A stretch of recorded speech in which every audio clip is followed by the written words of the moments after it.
Distinguez-vous par votre intelligence relationnelle. Bonjour et bienvenue sur ma chaîne YouTube. Mon nom est Catherine, je suis coach en charisme. Je suis absolument ravie de vous retrouver aujourd'hui. Tout d'abord, je tiens à souhaiter la bienvenue à tous les nouveaux abonnés. Merci de nous avoir rejoints.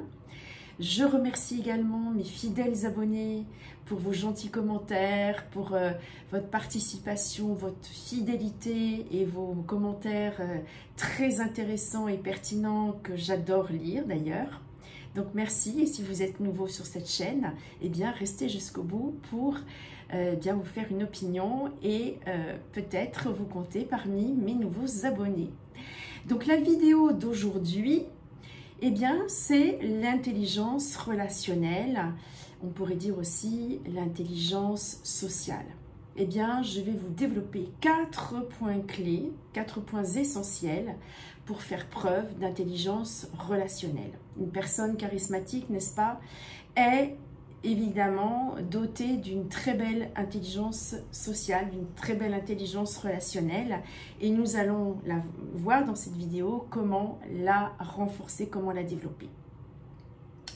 Le premier principe, c'est l'écoute active. C'est-à-dire que parfois, quand on discute avec l'autre, que ce soit au sein du couple, que ce soit avec un ami, une amie, un collègue ou un membre de la famille ou tout simplement un parfait inconnu, eh bien, on est préoccupé parfois par ce que l'on va dire, par la solution qu'on va trouver pour l'autre. Et puis, on n'arrive pas forcément à trouver de quelle manière on va parler à cette personne. Donc, eh bien, tout simplement, il faut arrêter de se mettre la pression. Quand vous commencez à écouter véritablement l'autre, eh bien, d'un seul coup, le courant passe et la connexion s'établit. Souvent, la clé n'est pas de chercher à résoudre un problème ou de chercher ce qu'on va bien pouvoir dire, mais de faire preuve d'écoute et d'être pleinement là, présent. Le plus intelligent socialement n'est pas celui qui parle le plus, mais c'est celui qui écoute le mieux. Celui qui est capable d'être pleinement présent et d'écouter avec la plus grande attention. La plupart des gens adorent s'entendre parler, voire même s'écouter parler. Quand j'étais plus jeune et donc beaucoup plus timide, dans le cadre de mon travail notamment, j'étais amenée à rencontrer souvent de nouvelles personnes. Et donc, j'étais tellement intimidée, anxieuse, je dirais, pendant qu'elle me parlait, parce que je me demandais ce que j'allais dire, quelles questions j'allais poser, etc. Je ne voulais pas risquer de me retrouver paralysée par ma timidité et donc de me retrouver sans avoir rien à dire, en fait. Et donc, j'étais dans ma tête à chercher des réponses, à chercher d'éventuelles questions que je pourrais poser, etc. Mais finalement, quand j'étais occupée à cela, eh bien, je n'écoutais pas vraiment ce que disait la personne en face de moi. Et du coup, le problème s'aggravait. Je perdais le fil de la conversation, je me sentais encore moins à l'aise. Et à cette époque-là, personne ne m'a dit « arrête de vouloir dire des choses intéressantes, la priorité est de t'intéresser à ce que dit l'autre ».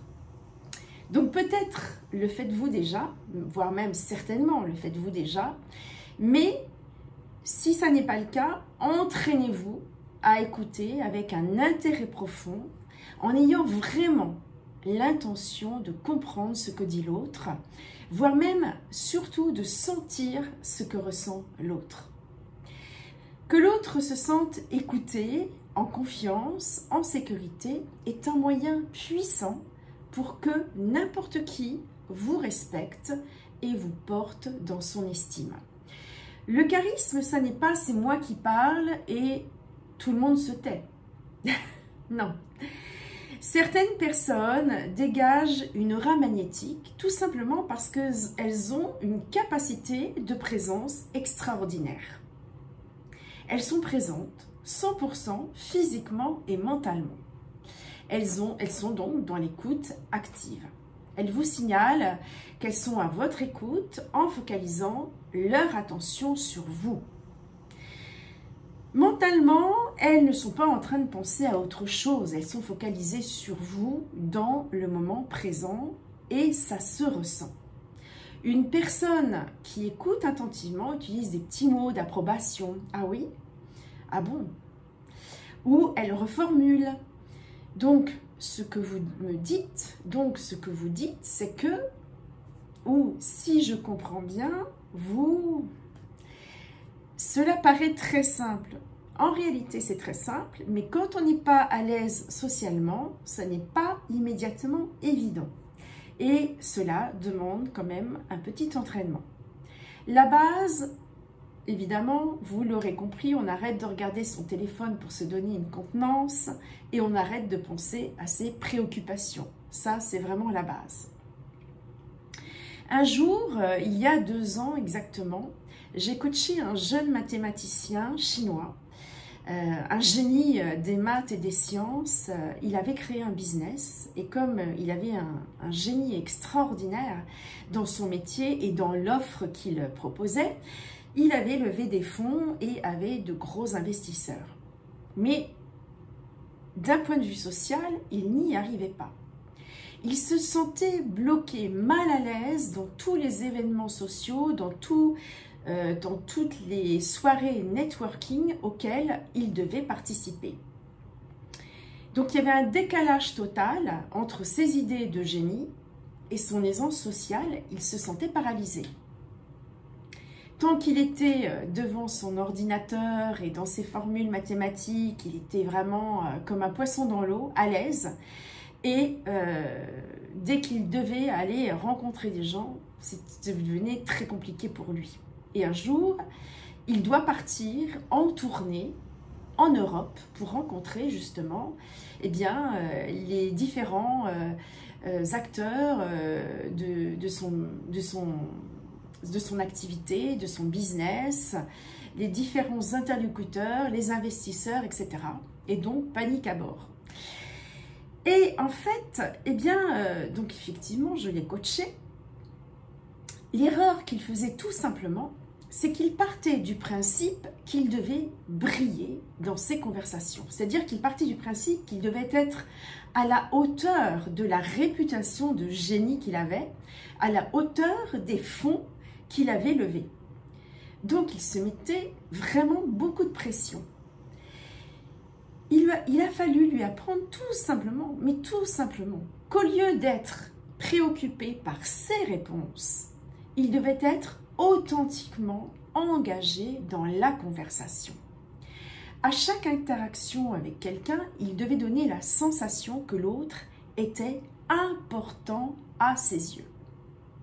Il créait ainsi la connexion. Vous imaginez l'impact en tant que personne surdouée, l'impact qu'il avait en s'intéressant sincèrement à l'autre. S'il n'avait pas travaillé sur lui, en réalité, il aurait pu être considéré comme arrogant. Mais en fait, il était tout simplement timide et paralysé par son ego. En créant ainsi la connexion, naturellement, la confiance que l'autre nous accorde augmente. Et c'est ce qu'il a fait. Et c'est valable pour tous les domaines de notre vie, que ce soit professionnel, personnel, familial, sentimental. Quand on n'est pas engagé, quand on n'est pas en écoute active, on peut perdre la confiance de l'autre. L'autre n'est plus du tout en connexion avec nous. Je ne sais pas si ça vous est déjà arrivé d'être en présence d'une personne qui parle, qui pose même des questions, mais qui n'écoute jamais la réponse et qui, voire même, quelques minutes après, vous repose la même question. Une personne qui n'écoute pas ce que vous dites et qui finalement demeure insaisissable. Là, on voit très bien son attention part à droite, à gauche, sur son téléphone, sur ce qui se passe autour. En réalité, c'est épuisant. Cela vous draine une énergie quand vous êtes avec ce genre de personnes incroyables. Vous n'arrivez pas à établir la connexion. Donc, 2 principes. Avez-vous déjà remarqué Ah oui, pardon. Pour le premier point, c'est ce que je voulais vous dire. Deuxième principe, excusez-moi, je perds les pédales. Avez-vous remarqué que beaucoup de personnes portent un masque social? Beaucoup de personnes font semblant d'être ce qu'elles ne sont pas. Elles se montrent sous leur meilleur jour. En tout cas, elles ont cette identité idéale qu'elles veulent montrer aux autres. Souvent, on recherche l'approbation des autres, effectivement. On cherche à plaire aux gens. Mais quand, au contraire, on ne cherche pas à plaire, eh bien, paradoxalement, on devient plus attirant, plus magnétique. Quand vous n'avez pas peur de montrer votre authenticité, votre vulnérabilité, la connexion avec les autres est plus immédiate, plus fluide et vous attirez à vous les personnes qui vous correspondent vraiment. L'authenticité est tellement rare. Pour en revenir d'ailleurs à notre mathématicien chinois, je lui ai dit, mais osez dire que les mondanités, ça n'est pas vraiment votre truc. Osez le dire, que vous êtes tellement plus à l'aise dans vos formules mathématiques. C'est tellement mais légitime. C'est plus simple en réalité de dire la vérité. Quand vous prenez l'habitude d'être authentique, eh bien, vous vous distinguez de la majorité des gens. La plupart des gens portent des masques parce qu'ils ont peur d'être blessés, ils ont peur d'être vus sous leur vrai jour, comme c'était le cas d'ailleurs pour notre Chinois. Ou alors certaines personnes n'ont pas confiance dans les autres, ou elles n'ont pas confiance en elles, tout simplement. Ces personnes ne s'estiment pas assez. Quand je ne m'estime pas assez, j'ai peur que les autres découvrent que je suis nulle, que je suis insuffisante, parce que c'est ce que je pense de moi. Donc je suis paralysée par mes croyances limitantes. La croyance que je suis nulle et insuffisante. Donc, si vous avez confiance en vous, si vous avez vraiment l'estime de vous, eh bien, vous vous fichez de ce que les autres pensent de vous. Et vous envoyez une énergie qui, de par votre authenticité, est magnétique. Et dans votre bulle, quand vous êtes comme ça, dans cette bulle, avec votre magnétisme, dans votre bulle, dans votre cercle, quand vous êtes authentique, vous entraînez finalement les autres à être eux-mêmes authentiques, à l'être aussi. Et là, vous créez une connexion mémorable, une alchimie qui permet de créer des relations profondes et authentiques. Souvent, quand une personne porte un masque, vous dites « Ah, c'est bizarre, je ne la sens pas ». Quand on porte un masque pour avoir l'air supérieur ou pour donner l'image de quelqu'un qui performe ou tout simplement pour se sentir intégré, valorisé, apprécié, en réalité, les gens le ressentent. Ils captent l'énergie de la peur et de l'insécurité en vous et donc ne se sentent pas à l'aise. Par ailleurs, si vous vous enfermez et ne communiquez pas de façon authentique, eh bien, cela draine votre énergie parce que faire semblant draine votre énergie. Vous rentrez chez vous, vous vous sentez fatigué d'avoir fait semblant. Si vous voulez développer votre intelligence relationnelle, vous devez absolument rebooster votre estime de vous. Pour trouver ce courage de vous montrer vrai et authentique. À ce propos, vous trouverez sous cette vidéo le lien à ma dernière formation en ligne intitulée « Estime de soi, libérer la femme exceptionnelle qui est en vous ». Le troisième principe pour devenir socialement intelligent, c'est de tenir ses promesses. Faites de votre mieux pour tenir vos promesses. Ça n'est pas toujours facile, mais c'est dans la mesure du possible. Faites-le dans la mesure du possible. Ne faites pas de promesses, en tout cas, que vous ne pourriez pas tenir. Le moyen le plus sûr de mettre en danger une relation est de ne pas tenir ses promesses. Comment peut-on avoir confiance en quelqu'un qui ne tient pas ses promesses? Je suis sûre que vous qui m'écoutez, vous le savez et vous l'appliquez dans votre vie. Mais ce que je veux dire, c'est que pour convaincre, pour impacter positivement les autres, nous n'avons pas besoin de techniques sophistiquées.